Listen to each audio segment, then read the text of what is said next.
C'est tous les jours de manche. Arnaud Demanche qui nous rejoint. Bonjour tout le monde, bonjour à tous. Apolline, Qu'est-ce qui se passe? dites donc, Qu'est-ce qu'est-ce que j'ai fait je encore vois? Qu'est-ce que je vois? Vous ne portez pas votre collier de nouilles de la fête des mères? Non, j'avoue. 4 enfants? Vous avez même pas eu un bonhomme en pâte à C'est sel? trop Non, mignon. non. Une poésie, une chanson? Si, si. Maman, c'est toi, la plus belle du monde. Bon, en même temps, ils sont grands maintenant et vous offrent des cadeaux personnalisés, genre une biographie de Bernard Cazeneuve. Bonne fête, maman! C'est pour ton J'ai eu travail. Des fleurs Ah ouais? et des poèmes. Vous avez pas eu le livre de Michel Barnier? Ça, Oh, c'est cool. si, Ça, c'est un bon c'était cadeau. formidable. J'ai dit, oh merci mon chéri. Merci les enfants. Emmanuel Macron, on ne sait pas ce qu'il a offert à Brigitte pour la fête des mères, mais ça lui a pas plu. Hein. Elle lui a mis une baffe ce matin en arrivant au Vietnam. Vous avez vu l'image? Il y a son bras qui dans la tronche d'Emmanuel Macron. Je ne sais pas pourquoi. Il a dit bonne fête maman. Dis donc, très marrant ça. Très marrant. Vous savez que si j'en crois le compte Facebook de Florian Philippot, elle lui a même mis une bifle. Hein. C'est ça qu'il a pris. Bref, il est bien informé, Florian là là là Philippot. là, vous êtes- Attention, toutes les mamans de France ont été gâtées. Non, Bonjour non, et on bon enchaîne, lundi. on Vous enchaîne. êtes bien sur Arnaud RMC. Demanche, il est Alors, 8h21, on enchaîne. Toutes les mamans de Manu, France ont renseignez-vous. été gâtées. Je garderai cette phrase, je vais la rebalancer en audio. On peut me la capturer? Oui, merci. Toutes les mamans de France ont été gâtées. Par exemple, Sophie Primas, vous savez, la porte-parole du gouvernement macroniste qui dit que le macronisme, c'est naze et c'est mort. Elle n'a pas sa langue dans la poche, hein, Sophie Primas. Eh bien, elle a reçu un dessin d'un de ses enfants. Elle a fait « Oh, merci mon grand !» Mais c'est nul à chier, mon lapin. Il est tellement franche. raté, ton dessin, on dirait le quinquennat Macron. Oh là là, c'est affreux. Bref, c'était un moment de joie dans toutes les familles, sauf chez les Bayrou, quand Hélène Bayrou a offert son cadeau. Tiens, maman, bonne fête. Oh, un cadeau. Oh, c'est ton livre, Le silence de Bétaram. Alors vraiment, fallait pas.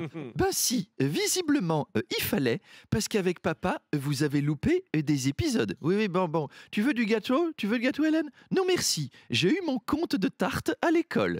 D'ailleurs, à propos de François Bayrou, il a essayé tout le week-end de calmer la colère des taxis, qui sont furieux contre un projet de nouvelle tarification de l'assurance maladie sur les transports de malades. Alors d'habitude à Paris, les taxis gueulent parce que ça roule pas. Et ben en ce moment, ça roule pas parce que les taxis gueulent. Ouais. On innove. Nous à RMC, on adore les taxis.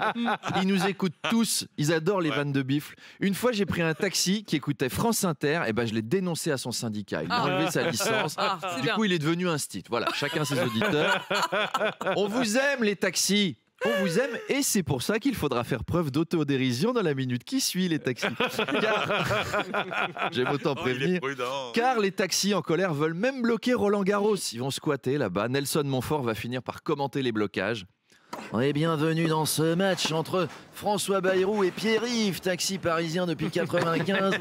Il a commencé sa carrière sous Jean Tibéri, le bon vieux temps où on roulait à 90 à l'heure rue de Rivoli, quitte à écraser ses comptes cyclistes. Je cite Pierre-Yves. Bon vieux temps où les quais de Seine étaient des autoroutes et pas une promenade pour bobos à la con qui boivent du kombucha. Je cite toujours notre ami taxi qui rentre sur le cours dans un diesel qui pue la clope et le chien mouillé. Eh oui, son service laisse à désirer quand même, hein. C'est pas comme ça qu'il aura des clients. Et regardez déjà un bel échange d'insultes qui démarre là, engagé par Pierre-Yves. Salopard de bande de cons du gouvernement. Écoutez, monsieur, restez poli. Va te faire cuire le cul sur une grille de barbecue, pauvre naze. Oui, l'échange est violent. Bref, François Bayrou a rencontré les représentants des taxis et alors il a été ferme, il a dit « c'est comme ça et pas autrement ». Ah ouais. Voilà. Non, en vrai, il a tout cédé, il va renégocier tout comme d'habitude. C'est la méthode Bayrou pour économiser 40 milliards. J'ai hâte de le voir aujourd'hui face aux agriculteurs. Il va y avoir du sport. Au Festival de Cannes, Arnaud, la Palme d'Or a été attribuée au film franco-iranien Un simple accident de Jafar Panahi. Oui, le réalisateur Jafar Panahi, qui a passé des mois en prison et en résidence surveillée en Iran. Alors évidemment, c'est mal de mettre des réals en prison, mais si ça peut nous éviter un nouveau film de Fabien Otteniente, je crois que ça peut s'étudier quand même. En tout cas, quel courage de la part du jury. Voilà, le monde de la culture n'a pas peur des mollahs iraniens. Alors c'est vrai que dans le 7e arrondissement, on en croise très peu, mais tout de même, c'est un beau message. Tremble l'Iran. Ce film, grâce à nous, va culminer jusqu'à 30 000 entrées. Et après, on osera même le diffuser sur Arte à 22h50. Allez, sbra, Snoop Dogg. On est des rebelles.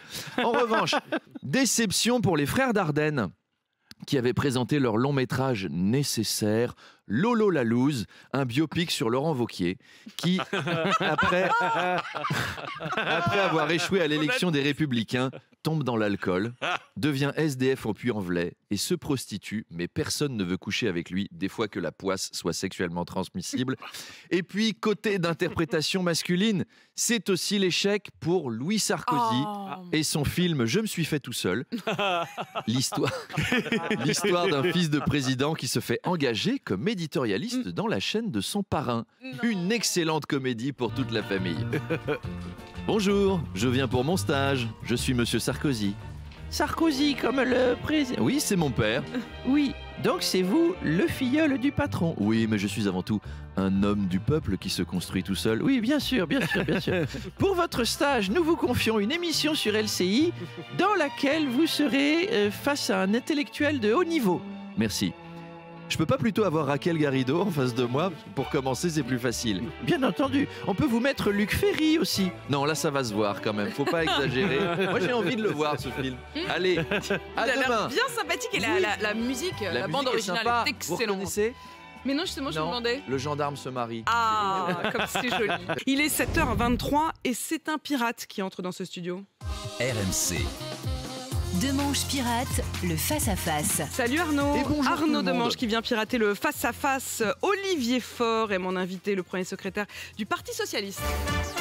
Et oui, car on vous gâte sur RMC. Ce week-end, c'était le Grand Prix de Formule 1 de Monaco, la finale de la Coupe de France, le début de Roland-Garros.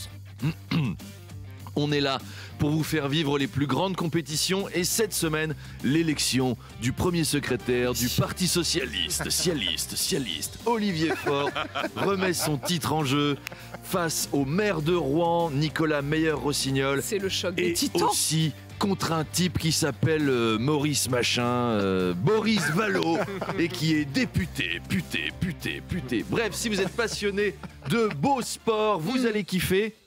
Charles me disait, j'ai revendu mon billet pour la finale de la Ligue des Champions oui. Bien sûr. afin d'assister au prochain congrès du PS. Et oui, ça va être du grand spectacle. Ma photo. Et c'est chez nous. Bref, première étape demain. Avec l'élection des textes d'orientation, c'est une espèce de premier tour, sauf qu'au lieu de voter pour un candidat, on vote pour un texte qu'il a écrit Voilà. et qui fait 8 pages. C'est comme la fête des mères. Chacun cherche à recevoir de l'amour en lisant sa poésie. Putain, même quand ils organisent des élections, ils sont chiants les socialistes, c'est incroyable. LR, ils nous avaient proposé un combat à mort entre Wauquiez et Retailleau. Ils étaient avec un couteau à cran d'arrêt dans un octogone. Au PS, ils te ressortent la dictée de Pivot, ça va être passionnant. À suivre sur BFM, nickel. Vous êtes bien sur BFM TV où nous suivons le vote des textes d'orientation du PS. Priorité au direct, c'est le maire de Rouen, Nicolas Machin, là, qui va lire sa rédaction de 80 pages. Alain Duhamel, une analyse. Oui, est-ce que je peux partir à la retraite tout de suite? Parce que je suis pas obligé d'attendre juin quand même. Parce que là, j'ai envie de crever. C'est horrible. Le droit à mourir, s'il vous plaît. En juin, on saura qui des 3 candidats PS n'arrivera pas à s'entendre avec Raphaël Glucksmann, Mélenchon, les Verts et les communistes. Et qui fera 3% au premier tour. Putain, ça doit être décourageant d'être militant PS. C'est comme être supporter de Saint-Etienne. La dernière fois que tu as gagné, c'était dans les années 80. Depuis, c'est la Ligue 2 et tout le monde s'emmerde. Bref, on attend tous de connaître comment va s'appeler le prochain secrétaire du PS. Jean-Luc Mélenchon, il sait déjà. Il va s'appeler l'autre naze de social traître. Voilà, ça va être ça son nom. Rendez-vous pour une analyse géniale avec Olivier Faure à 8h30. Ah, ça fait à envie. 8h30, ça fait envie. 8h30, et demi. Arnaud Demanche qu'on retrouve évidemment à 8h20 et à tout moment en podcast sur l'application RMC.